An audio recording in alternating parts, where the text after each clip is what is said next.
इस कहानी के सभी पात्र, घटनाएं और स्थान पूरी तरह काल्पनिक है। इनका किसी भी व्यक्ति या वास्तविक घटना से कोई संबंध नहीं है। मैं सृष्टि यह पूरी कहानी अपनी आवाज़ में रिकॉर्ड करती हूँ ताकि आप तक एक बेहतरीन मनोरंजन पहुँचा सकूँ। अगर आपको मेरी आवाज़ और कहानियाँ पसंद आती है तो कृपया हमारे चैनल को सब्सक्राइब जरूर करें और वीडियो को लाइक व शेयर करना ना भूलें। डेविल किंग की लाडो भाग 16। पिछले पार्ट में आप लोगों ने पढ़ा था कि आयंसी ने बोर्ड एग्जाम में टॉप किया था, इसलिए रिपोर्टर उनका इंटरव्यू लेने आए थे। अब आगे देखते ही देखते पूरे 6 महीने गुजर चुके थे। इन 6 महीने में बहुत कुछ बदल चुका था। आयंसी पुणे में रहती थी। राघव ने उसके रहने के लिए पुणे में एक बंगला खरीद लिया क्योंकि वो नहीं चाहता था कि आयंसी किसी हॉस्टल में रहे। हॉस्टल का खाना उसके हेल्थ के लिए सही नहीं था और वहाँ इतनी अच्छी फैसिलिटी भी नहीं थी कि राघव आयंसी को बस हॉस्टल के भरोसे छोड़ दे। राघव चाहता था कि आरव भी आयंसी के साथ रहे, लेकिन इस बार आयंसी ने साफ साफ सबको मना कर दिया। सब कुछ सही जा रहा था। आयंसी भी अब काफ़ी खुश थी क्योंकि कोई परेशानी नहीं थी उसकी ज़िंदगी में। अब वो अपनी लाइफ खुलकर जी रही थी अपने फ्रेंड्स के साथ, लेकिन उसने इस बार अपनी कोई लिमिट्स क्रॉस नहीं की। आज भी उसकी बेस्ट फ्रेंड प्रियल थी और वो उनके साथ उसी के कॉलेज में पढ़ती थी। आयंसी ने उससे कितनी बार कहा कि वो उसके साथ बंगले में आकर रहे, लेकिन उसने साफ साफ मना कर दिया क्योंकि उसे हॉस्टल की लाइफ जीनी थी। आज ओबरॉय मैंसन को दुल्हन की तरह सजाया गया था क्योंकि आज सिया की गोद भराई थी। 7 महीने हो चुके थे उसकी प्रेगनेंसी को। इस वक्त तैयारियां जोरों शोरों से चल रही थी। तभी ओबरॉय मैंसन के बाहर एक चमचमाती कार आकर रुकती है और उस कार के ड्राइविंग इवान उतरता है। जब पैसेंजर सीट का दरवाजा खुलता है तब वहां से एक खूबसूरत सी लड़की नीचे उतरती है जिसने इस वक्त जीन्स और कुर्ती पहना हुआ था। उसके लंबे खुले बाल हवा में लहरा रहे थे। वो लड़की गार्डन की तरफ देखकर विवान से कहती है, जीजू ये गार्डन को क्यों सजाया जा रहा है? फंक्शन तो अंदर है ना? विवान मुस्कुराकर कहता है, अंदर चलो, अब सब पता चल जाएगा। अभी फिर मैंसन के अंदर चली जाती है और सीधा सिया के कमरे की तरफ चले जाती है और जल्दीबाजी में बिना सामने देखने अपनी घड़ी देखते हुए चल रही थी। तभी वो सामने से आते हुए शख्स से टकरा जाती है।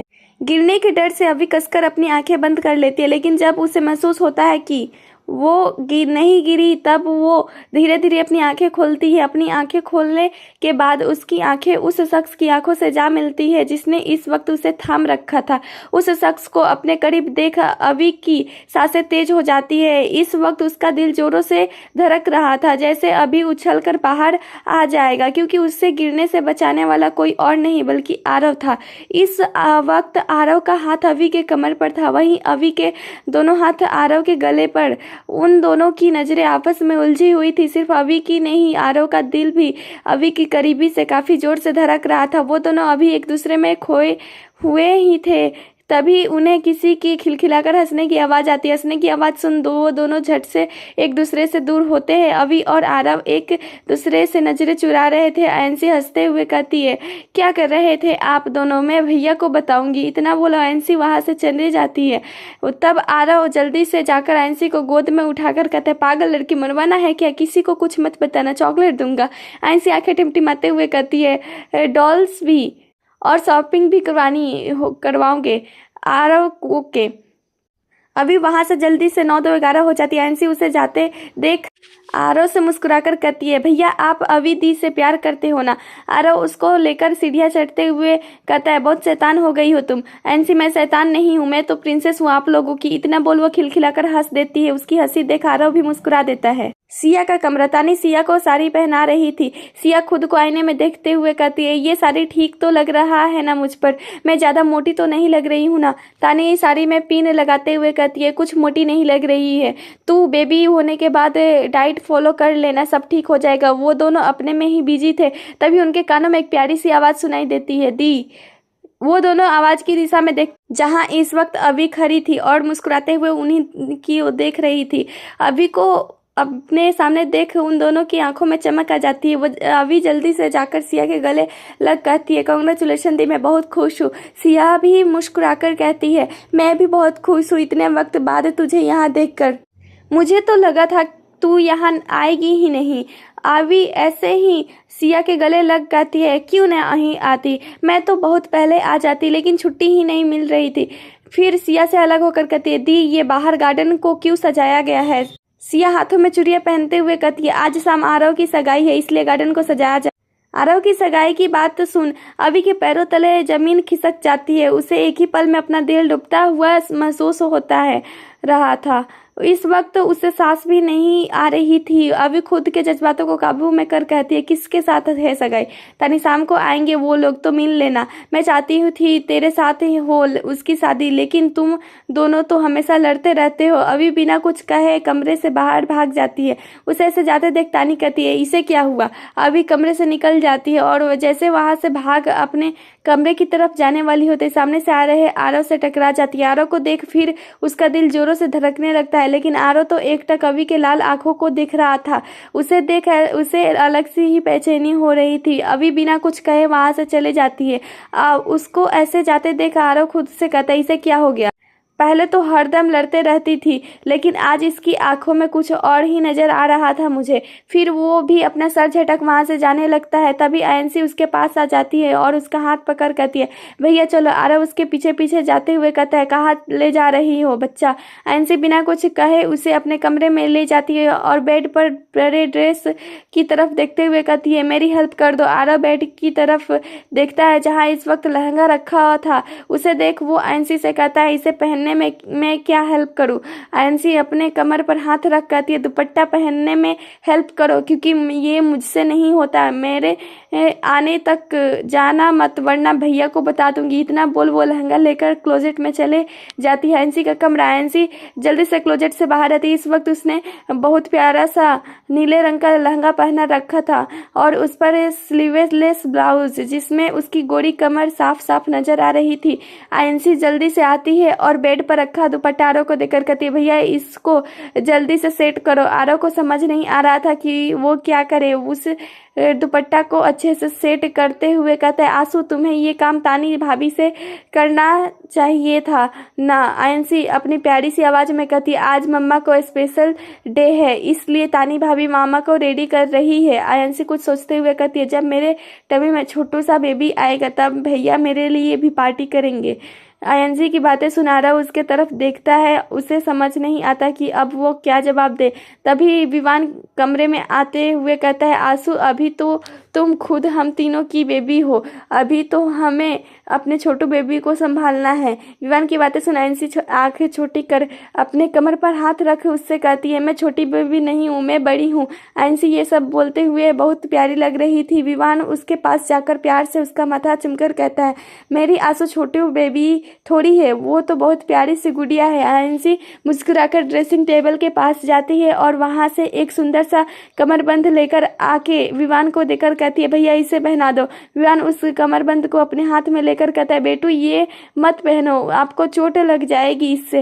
विवान ने उस कमरबंद को इसलिए पहनने से मना किया था क्योंकि उस कमरबंद में पूरा डायमंड का किया हुआ था और इस तरह उसे बनाया गया था जिससे आंसू के नाजुक से शरीर पर चोट लग सकती थी। आयंसी जिद करते हुए कहती है, मुझे ये पहनना है, मेरे फ्रेंड ने गिफ्ट किया है, मुझे उसे फोटो खींचकर दिखाना भी है। आरो कौन सा फ्रेंड है, मेल या फीमेल। आयंसी मासूम सा चेहरा बनाकर कहती है, ये है एक फ्रेंड, बहुत अच्छा है, वो ना मेरे असाइनमेंट बना देता है। विवान उसे कमरबंद पहनाते हुए कहता है, आंसू दर्द होगा तो खोल देना इसे आरव से। इसकी स्क्रीन इतनी सॉफ्ट है कि हल्के से थोड़ा सा छू लेने पर ही लाल हो जाए। आरव मुस्कुराकर कहता है, वो तो है, हमारी नाजुक सी गुड़िया कुछ ज़्यादा ही नाजुक है। विवान आयंसी के कमर में कमरबंद बांधकर कहता है, हो गई मेरी गुड़िया रेडी। आयंसी अभी कहा, अभी तो मेरे मेकअप भी नहीं किया। इतना बोल वो ड्रेसिंग टेबल के पास जाकर पहले अपनी चूड़ी पहनती है और जैसे मेकअप करने लगती है तब आरव कहता है, आंसू मेकअप मत करो, ऐसे ही अच्छी लग रही हो। आयंसी आरव की तरफ देख मासूमियत से कहती है, मेकअप नहीं करूंगी तो मुझे कोई भी लड़का नहीं देखेगा, मेरा बॉयफ्रेंड भी नहीं बनेगा। आयंसी की बातें सुन आरव और विवान मुंह खोले एकटक उसका चेहरा देखते रहते हैं। आरव हल्की सख्ती से कहता है, आंसू आजकल बहुत बोलने लगी हो तुम। बच्ची हो ना, बच्चियों की तरह रहो। कौन सिखाता है तुम्हें यह सब? आरव की आवाज में इतना कठोरता थी कि आयंसी अंदर तक सहम जाती है और उसकी बड़ी बड़ी आंखों में आंसू आ जाते हैं। अगर आरव एक और शब्द बोलता तो आयंसी रोने लगती। विवान जल्दी से जाकर आयंसी को अपने गले से लगा लेता है। विवान के गले लग आयंसी सिसकने लगती है। विवान उसके बालों में हाथ फेरते हुए आरव को देख झूठा गुस्सा करते हुए कहता है, आरव क्यों डांटा तुमने मेरी गुड़िया को? अब तुमने मेरी गुड़िया को रुलाया तो मैं तुम्हें बहुत मारूंगा। आयंसी के बालों को चुमकर प्यार से, आंसू बेटू, मैंने डांट दिया तुम्हारे आरव भैया को, अब आरव भैया नहीं डांटेंगे, ओके?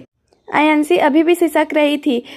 तब आरव आकर उसके बालों में हाथ फेरते हुए प्यार से कहता है, अरे इतनी प्यारी सी आंखों में इतने सारे आंसू। आंसू, हम तुम्हारी विदाई नहीं कर रहे हैं अभी, फिर इतना क्यों रो रही हो? इतना बोल आरव मुस्कुराने लगता है। तब आयंसी उसकी तरफ अपनी नम आंखों से देख मासूमियत से कहती, मुझे शादी नहीं करना, मम्मा और भैया के पास रहना है। आरव उसके आंसू पोंछकर मुस्कुराकर कहता है, ठीक है, जब तुम्हारी शादी होगी तब हम तुम्हारे पति को भी यहाँ रख लेंगे। आयंसी अपने कमर पर हाथ रख मुंह फुलाकर कहती है, वो मेरे घर में क्यों रहेंगे? उनका घर नहीं है क्या? वो अपने मम्मा के पास रहेंगे। मेरी मम्मा भैया के पास क्यों रहेंगे? इतना बोल वो अपनी निचला होठ बाहर निकाल लेती है। इस वक्त आयंसी हद से ज्यादा प्यारी लग रही थी, जिससे उसके दोनों भाइयों को उस पर बहुत प्यार आ रहा था। विवान मुस्कुराकर कहते, आंसू, हम तुम्हारे लिए ऐसा प्रिंस लाएंगे जो हमसे तुम्हारी रक्षा करे, हमसे भी ज्यादा तुम्हें प्यार करे। आयंसी खुशी से झांकते हुए कहती है, वो प्रिंसेस वाला प्रिंस? विवान प्यार से उसका माथा चूमकर कहता है, हाँ, प्रिंसेस वाला प्रिंस। अब हमारी लाड डॉल प्रिंसेस है तो हम लोग उसके लिए प्रिंस तो लेकर आएंगे ही। उन दोनों की बातों पर आयंसी के गाल लाल हो जाते हैं। उसे भी समझ नहीं आता कि उसके गाल क्यों लाल हो रहे हैं। वहीं आयंसी को इस तरह देख उसके दोनों भाई हंसने लगते हैं। हॉल में गोद भराई का फंक्शन चल रहा था, जहां इस वक्त राघव के सिर्फ कुछ खास मेहमान ही मौजूद थे। आयंसी जल्दी से सीढ़ियां उतरकर राघव के पास जाती है, जो इस वक्त किसी से बात कर रहा था। आयंसी राघव का हाथ पकड़ वहां उसके पास खड़ी हो जाती है। कुछ ही देर में तानी और आवी सिया को लेकर आते हैं। इस वक्त सिया बहुत प्यारी लग रही थी। उसने कांजीवरम साड़ी पहन रखा था जो कि लाल रंग का था। चेहरे पर हल्का मेकअप, बालों को जूड़ा किया हुआ, हाथों में भर भर की लाल चूड़ियां, मांग में सिंदूर, गले में मंगलसूत्र और कानों में बड़े बड़े झुमके। कुल मिलाकर आज सिया गजब ढा रही थी। सिया सिर्फ सिया ही नहीं, तानी और अभी भी कुछ कम नहीं लग रही थी। तानी ने पीले रंग की साड़ी पहने हुआ था जो उसके बदन पर खिल रहा था। बालों को खुला छोड़ चेहरे पर हल्का मेकअप, हाथों में चूड़ियां, कानों में झुमके, बहुत प्यारी लग रही थी। तानी ने इस वक्त गुलाबी रंग का लहंगा पहना हुआ था जो उसकी खूबसूरती में चार चांद लगा रहा था। उसने कोई मेकअप नहीं किया था, बस आंखों में काजल और होठों पर पिंक लिपस्टिक, कानों में छोटे छोटे झुमके, बालों खुले हुए। आवी हर तरफ से परफेक्ट थी। बस उसके चेहरे में एक चीज की कमी थी, वो थी मुस्कान की। उसकी आंखें सूजी हुई थी, जिसे देख कोई भी कह सकता था कि वो रो रही थी। अभी झूठी मुस्कान सच्चाई सबके साथ थी, लेकिन कोई था जो एकटक अवी को देख रहा था, और ये कोई और नहीं, आरव था। आज तीनों माफिया ब्रदर्स भी कमाल लग रहे थे। राघव ने लाल कुर्ता पर क्रीम पैजामा पहन रखा था जो उसके गठीले शरीर पर काफी फब रहा था। एक हाथ में घड़ी, बालों को जेल से सेट किया हुआ। उसकी पर्सनालिटी इतनी आकर्षक थी कि ये जानने के बावजूद कि वो शादीशुदा है, फिर भी लड़कियां उसके दीवानी थी। आरव और विवान भी आज कुछ कम नहीं लग रहे थे। आरव ने पिंक कुर्ते में वाइट पैजामा पहना हुआ था, वहीं विवान ने पीले कुर्ते पर वाइट पैजामा पहन रखा था। दोनों आज गजब ढा रहे थे। तीनों माफिया ब्रदर्स आज इतने हैंडसम लग रहे थे कि वो तीनों किसी भी हीरो को मात दे सकते थे। राघव और विवान तो सिया और तानी को देखकर ही अपना दिल हार बैठे थे, क्योंकि आज वो दोनों इतनी खूबसूरत लग रही थी कि वो दोनों उन पर से अपनी नज़र ही नहीं हटा पा रहे थे। वहीं आरव का ध्यान रह रहकर अभी की लाल और सूजी हुई आंखों पर जा रही थी। उसे देख इस तरह आरव को बहुत बेचैनी हो रही थी। कुछ ही देर में गोद भराई की रस्म शुरू होती है और गोद भराई का रस्म फंक्शन होने के बाद अचानक से लाइट बंद हो जाती है। तब सब आपस में बातें कर रहे थे कि लाइट कैसे ऑफ हो गया। तभी अचानक से हॉल के बीचों बीच स्पॉटलाइट जलती है, जहां इस वक्त तानी खड़ी थी और उसने ब्लू रंग की साड़ी पहन रखा था और पूरी तरह हम आपके है कौन की माधुरी की तरह तैयार हुई थी। Background song. इस गाने के कुछ लाइन मेरे जुड़े हुए हैं। दीदी तेरे देवर जी दीवानी, हाय राम डाइट के अलावा कुछ न जाने। तानी डांस करते हुए विवान की तरफ इशारा कर रही थी। वही विवान मुंह खोले उसे देख रहा था। होठों पर पत्थर, दिल पे है ताल है, क्या करे ये हंसना भी न जाने। विवान बस मुंह खोले तानी को एकटक देख रहा था। वहीं उसके बगल में खड़ा आरव हंस रहा था। लैपटॉप से कर दो इनकी सगाई, हॉस्पिटल फिर तो बन जाए जमाई। तानी अजीब अजीब मुंह बनाकर डांस कर रही थी। वहीं विवान को इसकी हरकतें पर हंसी आ रही थी। काटे से ये है खाते पराठे, वाट जी कहते हैं हमें रोज डराते, गुस्से के ये ढूंढू बहाने, क्या करे ये हंसना भी ना जाने। दीदी तेरे देवर जी दीवाने। एंड तानी के डांस के बाद सबने तालियां बजाई क्योंकि वो बहुत अच्छा डांस कर रही थी। आयंसी जल्दी से जाकर अवी का हाथ पकड़कर उसे लेकर आती है और डांस करने लगती है। Background song. माइन माई मुंडे पे तेरी बोल रहा है कागा, जोगन हो गई तेरी दुलारी, मन जोगी संग लगा। अभी का डांस करने का बिल्कुल मन नहीं था, लेकिन आयंसी के चेहरे की खुशी देख उसका मन नहीं हुआ कि वो उसे मना कर पाए। चांद की तरह चमक रही थी उस जोगी की काया, मेरे द्वारे जाकर उसने प्यार का अलग जगाया। आयंसी हंसते हुए डांस कर रही थी। उसके चेहरे से हंसी जाने का नाम भी नहीं ले रही थी। और वहीं आयंसी को इस तरह खुश देख उसके तीनों भाई भी खुश थे। मन्नत मांगी थी तूने एक रोज मैं जाऊं बिहाई, उस जोगी के संग मेरी तो कर दे अब कुमराई। आयंसी जाकर आरव को लेकर आती है। वहीं आरव को अपने पास देख अवी की आंखें फिर से नम हो जाती है। आरव की मौजूदगी वो अपने जज्बातों को काबू नहीं कर पाती और वहां से चले जाती है। माए न माए मुंडे पे तेरी बोल रहा है कागा, जोगन हो गई तेरी दुलारी, मन जोगी सा लगा। एंड अवी की आंखें इस वक्त नम थी। वो नाकामयाब कोशिश कर रही थी कि उसके आंखों से आंसू बाहर ना आए, लेकिन इस सब का कोई फायदा नहीं था। उसके आंसू उसके आंखों से निकल गालों पर आ रहे थे। वो अपने आंसू को पूछते हुए अपने मन में कहती है चल रही थी, क्यों हमेशा मेरे साथ ऐसा होता है। मैंने जो चाहती हूँ वो मुझे मिलता क्यों नहीं। जब मुझे कुछ पसंद आता है वो मुझे मिलने से पहले किसी और का हो जाता है। मैं तो यहाँ आरव से अपने दिल की बात कहने आई थी, लेकिन यहाँ आकर तो मेरा दिल टुकड़ों में टूट गया। अभी रोते हुए जल्दी से अपने रूम की तरफ जा रही थी, तभी कोई उसका हाथ पकड़ एक कमरे में खींच लेता है। ये सब इतने अचानक हुआ कि अभी कुछ समझ ही नहीं पाई। जब तक वो समझ पाती वो दीवार से सटी किसी के बाहों में घेरे थे। अपने सामने खड़े शख्स को उसने नजर भर देखा भी नहीं। उसके दिल की धड़कन इस वक्त बुलेट ट्रेन की स्पीड में दौड़ रही थी, क्योंकि उसके सामने खड़ा शख्स कोई और नहीं आरव था। इस वक्त अवी आरव के हाथों के बीच फंसी थी। अवी बिना आरव की तरफ देखे अपने जज्बातों को काबू में कर कहती है, ये क्या कर रहे हैं आप। अभी की बातों का जवाब देते हुए आरव कहता है, यही तो मैं तुमसे पूछ रहा हूँ कि तुम क्या कर रही हो। अभी खुद को काबू कर सकती से आरव की तरफ देखकर कहती है, मैंने क्या किया। आरव उसकी आंखों में देखकर कहता है, तुम जब से आई हो मुझे इग्नोर क्यों कर रही हो। एक बार भी तुमने मुझसे बात नहीं की। अभी मेरे बात करने या ना करने से आपको क्या फ़र्क पड़ता है। वैसे भी आपकी सगाई है तो आपको अपनी बीवी पर ध्यान देना चाहिए, ना कि इस बात पर कि मैं आपसे बात कर रही हूँ या नहीं कर रही, या आपको इग्नोर कर रही हूँ। ये सब बोलते हुए अवी के बातों में जलन साफ साफ महसूस हो रही थी, लेकिन आरव की अवी की कोई भी बात समझ नहीं आई। वो ना समझे इससे कहता है, मेरी सगाई ये तुमसे किसने कह दिया। अवी को छेड़ते हुए, वैसे मेरी सगाई हो रही है तो तुम क्यों गंगा जमुना बहा रही हो। कौन सी तुम्हारी विदाई हो रही है। आरव ये सब अभी को चिढ़ाने के लहजे में से कहता है। वही आरव की बातें सुन अभी की नाक गुस्से से फूल जाती है। उसकी आंखों से टप टप आंसू बहने लगते हैं। अब उससे और अपने जज्बात काबू नहीं होते। वो जोर जोर से रोने लगती है।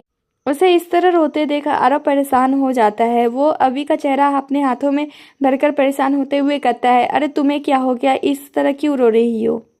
आरव की बातें सुन अभी गुस्से से मुंह फुलाकर कहती है, रो नहीं तो क्या नाचूं?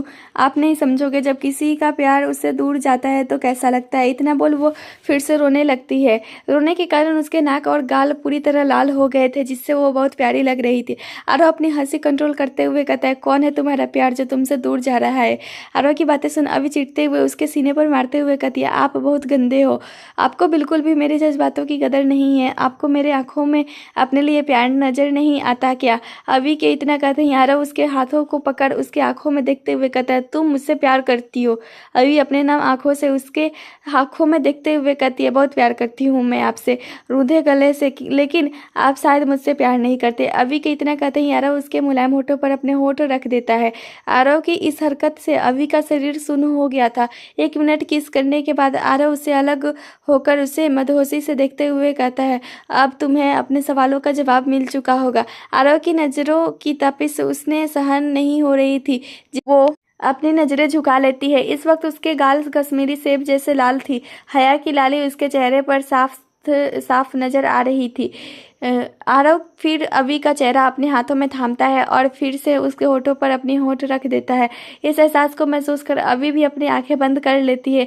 वो दोनों अभी एक दूसरे में खोए हुए ही थे कि तभी उनके कानों में एक आवाज आती है, ये क्या हो रहा है? उस आवाज को सुन वो दोनों झटके से एक दूसरे से अलग हो जाते हैं, क्योंकि वो दोनों इस आवाज को बहुत अच्छे से पहचानते थे। ये और आवाज किसी और की नहीं, राघव की थी। राघव अकेले नहीं था, उसके साथ विवान, तानी, सिया और आयंसी भी थी। आरव और अभी को किस करते देख विवान आयंसी की आंखों पर अपने हाथों से ढक लेता है। उन सभी को कमरे में देखा अभी तो शर्म से डूब जा रही थी। उसका मन कर रहा था कि अभी वो धरती में गड्ढा कर उसमें समा जाए। वहीं आरव के चेहरे पर एक सिकन तक नहीं थी जिससे ये सब उसके लिए आम बात हो। विवान आरव को छेड़ते हुए कहता है, तू तो कुछ ज्यादा ही फास्ट निकला। विवान की बातें सुन आरव अपने बालों में हाथ फेर मुस्कुराने लगता है। वहीं अभी तो अपना चेहरा उठाकर ऊपर भी नहीं देख रही थी। इस वक्त उसे काफी ज्यादा शर्म आ रही थी। तानी अभी को घूरते हुए कहती है, तू इस तरह जमीन को क्यों घूर रही है? अब गड्ढा कर उसमें ही समाने का इरादा है क्या? अभी अपने दांतों तले अपने निचले होठ को दबा लेती है और कसकर अपनी आंखें बंद कर लेती है। इस वक्त उसने अपने लहंगे को मुट्ठियों में भींच रखा था। तानी की बातें सुन आयंसी मासूमियत से अभी की तरफ देखते हुए कहती है, दी गड्ढा मत करना, हमारा घर खराब हो जाएगा। आयंसी की बातें सुन सब मुस्कुराने लगते हैं। अभी का मन कर रहा था कि वो यहाँ से भाग जाए। इस वक्त उसका चेहरा रोने जैसा हो गया था क्योंकि वो सबके नज़रों को अपने ऊपर महसूस कर पा रही थी। सिया अभी के पास जाती है और झट से उसे गले लगाकर सबकी तरफ देख मुस्कुराते हुए कहती है, बस बहुत हुआ, क्यों सब परेशान कर रहे हो मेरी देवरानी को? वो सुबह से सब रुला रहे हो उसे। देवरानी सुन अभी सिया से अलग हो उसे देखने लगती है। उसे अभी भी कुछ समझ नहीं आया था। भी उसे सभी के हंसने की आवाज सुनाई देती है। सभी हंस रहे थे सिवाय राघव के। विवान हंसते हुए कहता है, सॉरी आवी, हम सब तुम्हारे साथ मजाक कर रहे थे और इन सब से हमारा कोई हाथ नहीं है। ये सब आरव की तरफ उंगली दिखाकर इसका प्लान था, हमने तो बस साथ दिया। अभी आरव की देखती है तब वो मुस्कुराकर कहता है, तो मैंने और क्या करता है? ये मैडम तो अपने प्यार का इजहार करने से रही, इसलिए मैंने एंगेजमेंट की बात की। अभी मासूमियत से कहती है, तुम किसी और से सगाई करने वाले हो क्या? इस वक्त अभी बहुत प्यारी लग रही थी। उसकी बात सुन तानी अपने सर पर चपेट लगाकर कहती है, लो भाई, पूरी रामायण खत्म हो गई। बाद में ये पूछती है सीता कौन है, शक भरी निगाहों से अभी को देखते हुए। तू सच में मेरी बहन है ना? कहीं मम्मी पापा हॉस्पिटल से किसी और का बच्चा लाकर तो मेरे साथ नहीं चिपका दिए ना?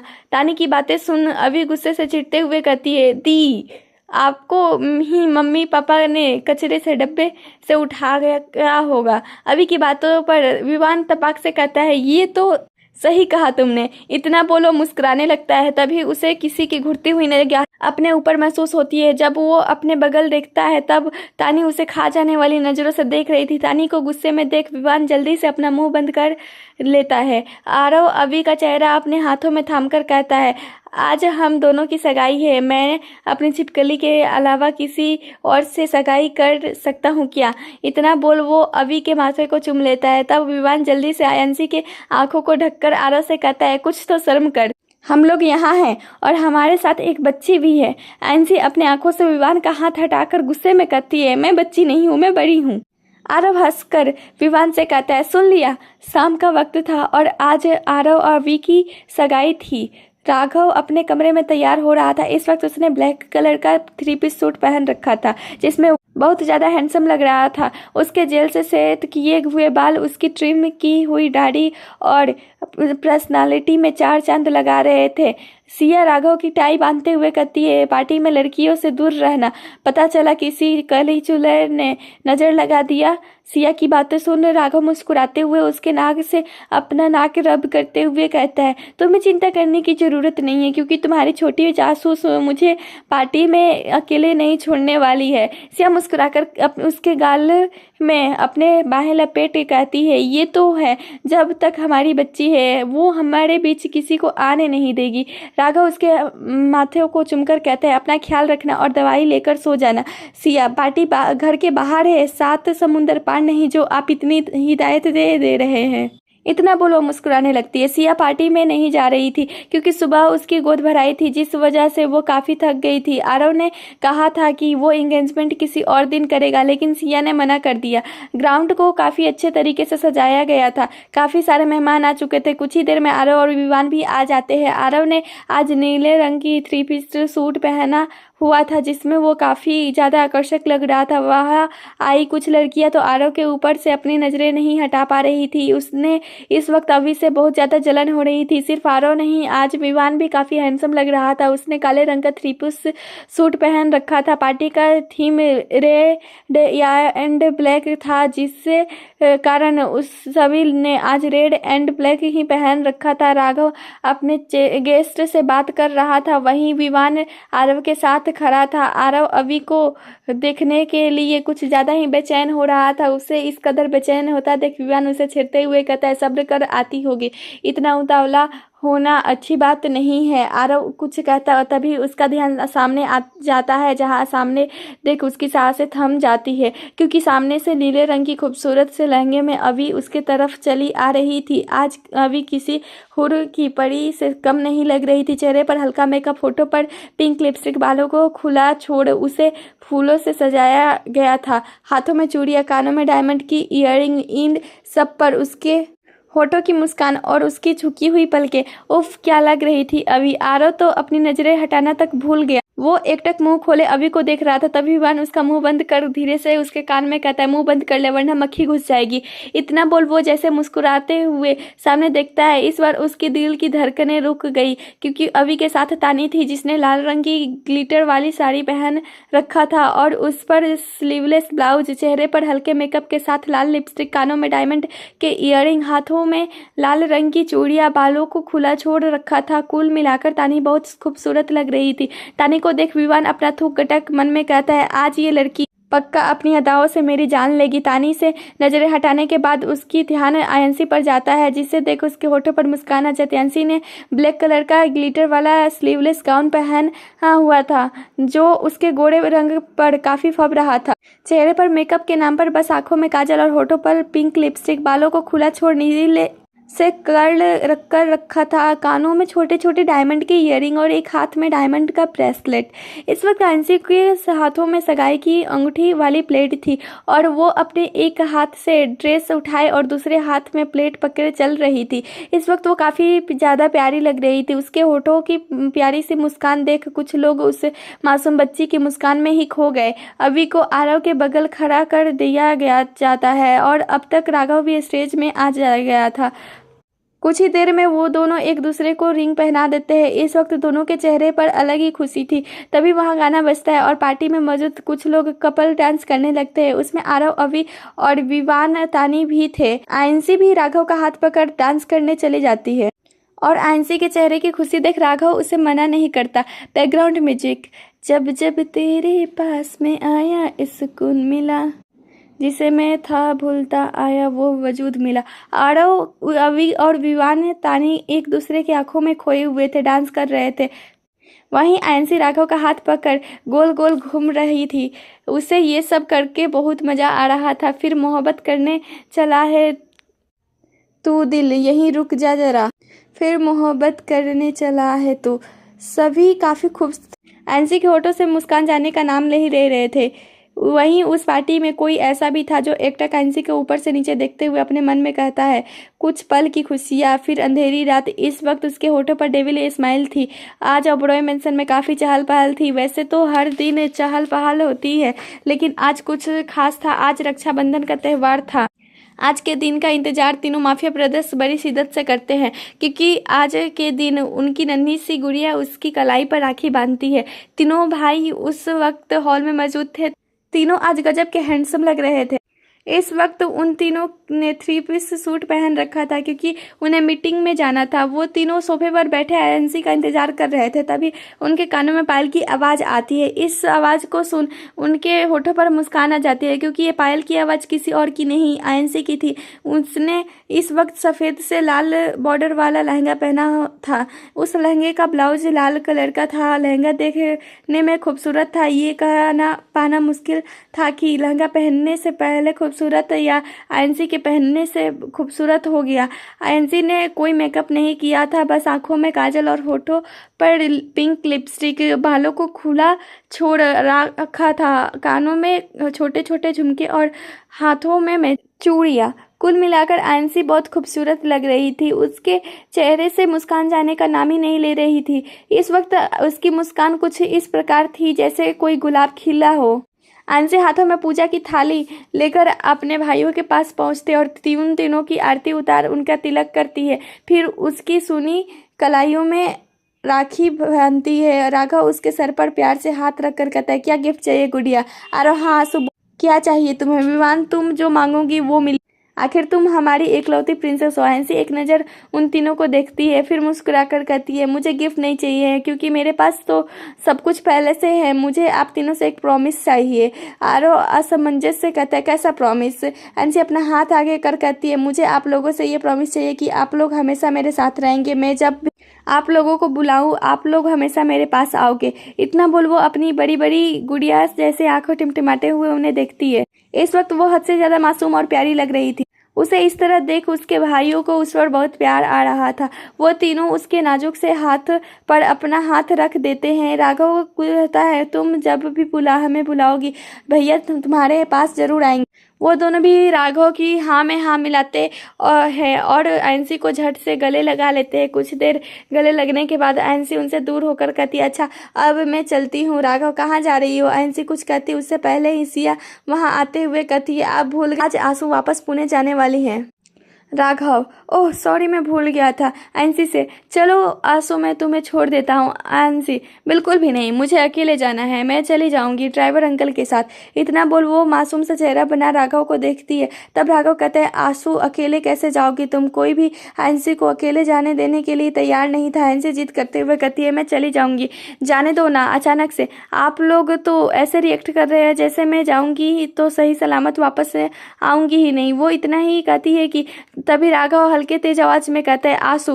राघव की तेज आवाज सुन आयंसी सहम जाती है। बाकी सब भी उसकी मनोदशा समझ रहे थे, क्योंकि वो लोग अभी भी आयंसी को बातों से डर गए थे।